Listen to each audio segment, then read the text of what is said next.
Hi, I'm Alan Noble, videographer at Canny Creative, and today we're looking at audio recording and how important it is. Audio is 50% of your production. No matter what happens, audio is always going to be 50%. You could have amazing 4K dramatic footage, but if your audio is rubbish, the whole thing just falls apart. So I'm going to run through with you some different ways to record audio for your videos.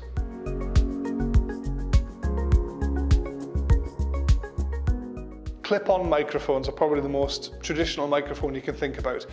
They are used in television news, they're used for interviews. They're a fantastic way to remotely record someone's audio. We use these are actually dictaphones, but they can clip on. They have an internal hard drive. You can hit record, pop it on, and it's recording you. You can move around, you're not attached to the camera, and it records quite high quality audio. So these are perfect. So clip-on microphones are always a good option if you need to be remote.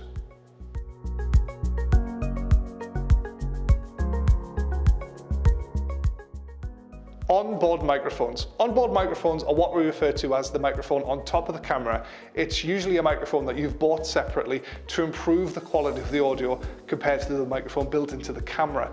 In this sort of scenario where I am right now, the onboard microphone isn't very good. It's not the best choice. I'm quite far away from the camera. This room's quite echoey. The microphone isn't going to do a good enough job of removing that noise and capturing me clearly. This sort of microphone setup is better in an enclosed space where there's very little echo. The microphone is perfectly good for this sort of thing, but right now, definitely not very good. It's always good to have a clip-on microphone for this sort of scenario, but an onboard microphone is good in a closed and tight space.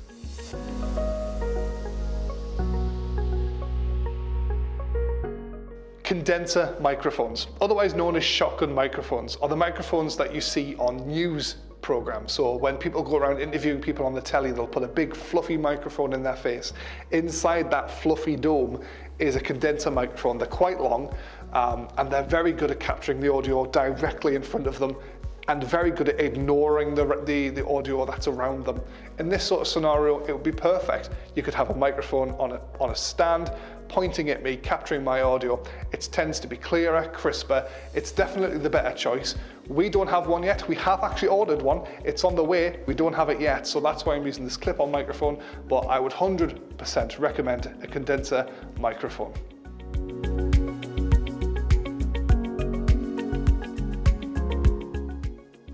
Sometimes your audio solutions are quite limited. You might not have any of the microphones that I've mentioned in this video. You might only have the microphone that's built into the camera. But don't worry, that's not your only option. You're always carrying a microphone in your pocket. Your iPhone has a brilliant microphone on it.